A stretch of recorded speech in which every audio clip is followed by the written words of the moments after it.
Be kind to the people in your life who have anxiety, because sometimes they do weird stuff like drive away from the drive-thru and refuse to order things.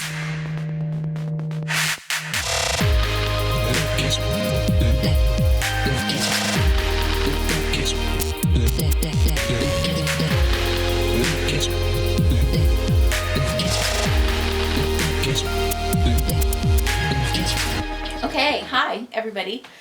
So we're doing another TikTok. Therapist reacts to TikTok, whatever. We're doing another TikTok thing. I'm super excited about this.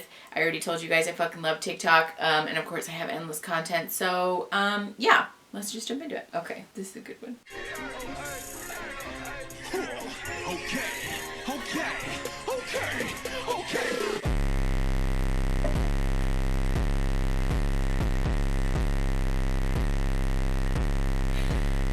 People really do act like therapy is this opportunity to have some kind of beautiful Instagram aesthetic spiritual awakening, and it is not. Therapy is really hard. Therapy is filled with a lot of like ugly crying and anger and frustration and like arguing with your therapist sometimes.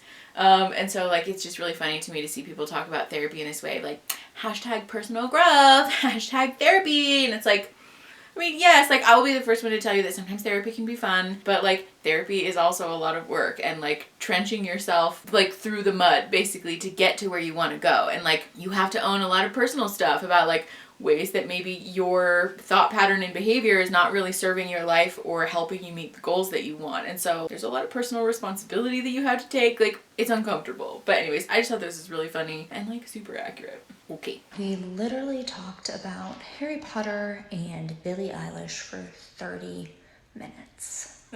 Oh, I got it. Discussed patients' interest as a means to establish rapport and identify positive coping skills. We talked about how shitty her boyfriend is and the other guy that liked her. Just basically a lot of boy trauma. Discussed patients' interpersonal relationships, including healthy and maladaptive interpersonal patterns. I literally played with him. I did give him that one command. And he listened. And I praised him for it. Engaged in developmentally appropriate play and behavioral strategies, including single-step commands and labeled praise. Obviously I don't work with kids, so the last one doesn't super apply to me. I have worked with kids in the past at my internship, and the notes were always filled with like practiced emotional regulation and discussed the use of turn taking, just like lots of shit like that. But that shit's super true. Sometimes the sessions that I have with people, like you really have to get creative in your note writing. I guess I should probably explain, for those of you who don't know, therapists have to write notes for every single session that you have with a client. And it's not like casual recording of things. Like there's a very specific format that you have to use, and the verbiage that you use has to be sort of like above board, because if the insurance company decides to go through and like audit your notes to make sure that you like actually billed the services correctly or whatever, like you have to like write your notes in a very professional way. And so like I can't just write in there that like client expressed anger at her boyfriend for being a fucking dickbag. Like I have to write real things, and so there's a lot of like rephrasing that goes on, and it's really funny. Okay, last one.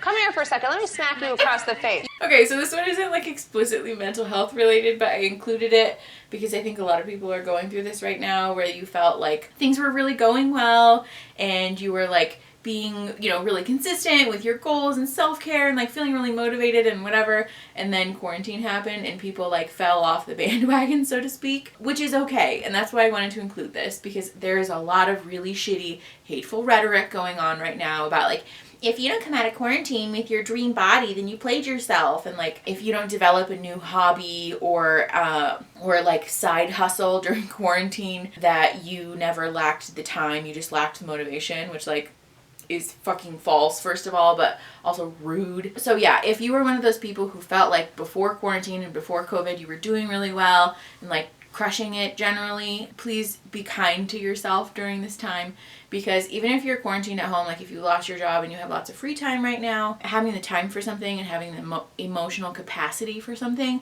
are very different. And so just because you may have extra free time doesn't mean that you're supposed to be some like magical version of yourself who has developed all of these new hobbies and like gotten your dream body, like whatever, I'll link the video about diet culture and all that stuff. But so just be nice to yourselves. We'll do one more. Okay. Okay, what should I get? How about cheeseburger and fries? Yeah, that sounds good. Cheeseburger and fries. I'll just say cheeseburger and fries, please.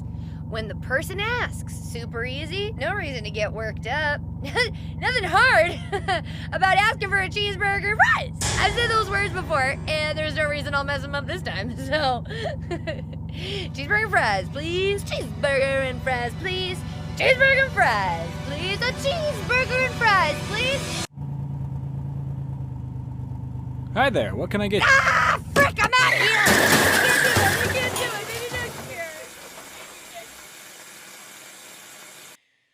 Again, this one I guess is not like explicitly mental health related, but for those of you who have anxiety or like social anxiety especially, this is like actually a very, well, sort of an accurate representation of what it's like to live with social anxiety. Like if I had $1 for every time that I rehearsed my order when I was sitting in line at Starbucks, I would have lots of dollars. But yeah, this one was just funny to me. So if you have anxiety, obviously you understand this, but if you don't, and like a family member or a friend or a loved one of yours does, you know, please see Exhibit A, because this is what it's like to live with it. And like, obviously this is funny, but like it is really, it's a hard thing to deal with. And so, you know, be kind to the people in your life who have anxiety, because sometimes they do weird stuff like drive away from the drive-thru and refuse to order things, because it's just, it feels really scary and like critically important that you say it perfectly, even though that's like really not a thing. Okay, so yeah, I guess that's it. Like I said, I have endless amounts of these videos, so if you want to see more of these, come back to the channel. You can subscribe. I think the button is like over here or over here.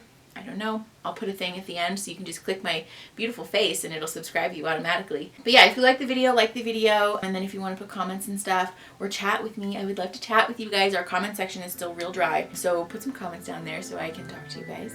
Follow me on Instagram. I have it linked in the description if you want a daily dose of mental health content and sometimes uplifting and like cute, funny little memes. So yeah, I guess that's it. Share the video to help the channel grow and to help each other grow, and I will see you next Friday. Okay, bye.